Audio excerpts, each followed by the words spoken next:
بسم اللہ الرحمن الرحیم۔ جی ست شری اکال، السلام علیکم۔ میرا ڈاکٹر صاحب سے ایک چھوٹا سا سوال ہے کہ جنت میں جانے کے لیے مسلمان ہونا ضروری ہے یا مسلمان ہی جنت میں جا سکتے ہیں؟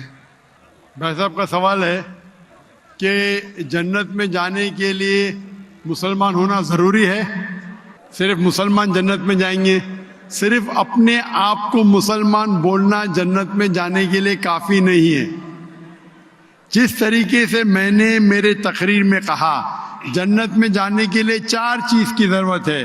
سورہ العصر سورہ نمبر 103 آیت نمبر 1 2 3 اللہ تعالیٰ فرماتے والعصر ان الانسان لفی خسر۔ اللہ تعالیٰ وقت کی قسم کھاتے اور کہتے ہیں کہ انسان خسارے میں ہے۔ صرف وہ لوگ بچ جائیں گے جو لوگ کے پاس یہ 4 چیزیں۔ نمبر 1 ایمان۔ تو صرف مسلمان بولنا ضروری نہیں ہے اور مسلمان بولنا کافی نہیں ہے۔ آپ کے پاس نمبر 1 ہونا چاہیے ایمان۔ اگر آپ کے پاس ایمان ہے کہ اللہ ایک ہے اور اللہ کے آخری نبی محمد صلی اللہ علیہ وسلم ہیں اور باقی چیز پہ ایمان ہے، یہ ایک پوائنٹ پورا ہوتا ہے۔ نمبر 2 اچھے اعمال، عمل صالحات۔ نمبر 3 وتواصوا بالحق، لوگوں کو حق کی طرف بلانا۔ اور نمبر 4 وتواصوا بالصبر، لوگوں کو صبر کی طرف بلانا۔ تو اس آیت سے ہمیں پتہ لگتا ہے کہ جو آدمی، جو انسان اللہ کے علاوہ دوسرے اور کی عبادت کرتا ہے وہ غلط ہے، وہ جنت میں کبھی بھی نہیں جائیں گے۔ اور یہ سارے کتابوں میں لکھا ہے، ساری مذہبی کتابوں میں، چاہے بائبل ہو، اولڈ ٹیسٹمنٹ ہو، نیو ٹیسٹمنٹ ہو، دھما پڑھ ہو، بدھسٹ کی کتاب ہو، وید ہو، سارے میں لکھے ہے۔ اگر آپ پڑھیں گے گرو گرنتھ صاحب آپ پڑھیں گے، اس کے اندر سب سے پہلا والیوم، سب سے پہلا جلد، سب سے پہلا چیپٹر، سب سے پہلا ورس کو کہتے ہیں جاپو جی، اسے کہتے ہیں جاپو جی۔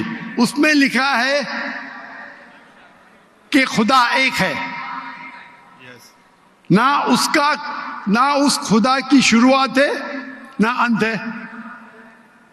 وہ خالق ہے، وہ مالک ہے اور اس کے جیسا کوئی ہی نہیں ہے۔ اگر آپ دیکھیں گے یہ ملتا جلتا ہے سورہ اخلاص کے ساتھ۔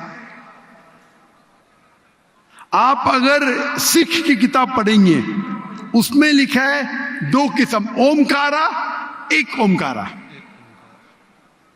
ایشور کا مینیفیسٹ فارم، ان مینیفیسٹ فارم۔ ہاں کہ نہیں؟ ہاں کہ نہیں؟ تو اگر آپ پڑھیں گے اور دیکھیں گے کہ خدا کے کئی نام ہیں، کہا جاتا ہے ستہ نامہ، ہولی نیم، پروردگار۔ جی پروردگار بھی ایک نام ہے آپ کی کتاب میں، ہاں کہ نہیں؟ پروردگار، جی جی، ستہ نامہ، خالق، ملتا جلتا ہے، واحد گرو۔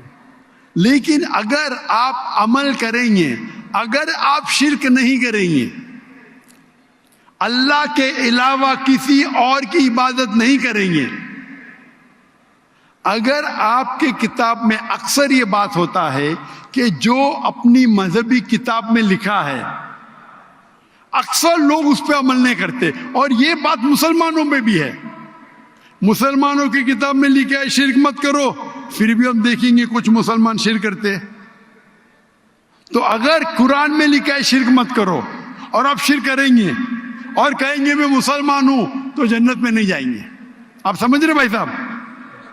تو اسی طریقے سے آپ اگر شرک نہیں کہیں گے، اللہ کے علاوہ کسی اور کی عبادت نہیں کریں گے اور آخری پیغمبر رسول اللہ صلی اللہ علیہ وسلم محمد صلی اللہ علیہ وسلم میں مانیں گے، اچھے اعمال کریں گے اور لوگ کو حق کی طرف بلائیں گے اور لوگ کو صبر کی طرف بلائیں گے، تو آپ بھی جنت جائیں گے۔ Right. Hope that answers the question, my sahab. Thank you.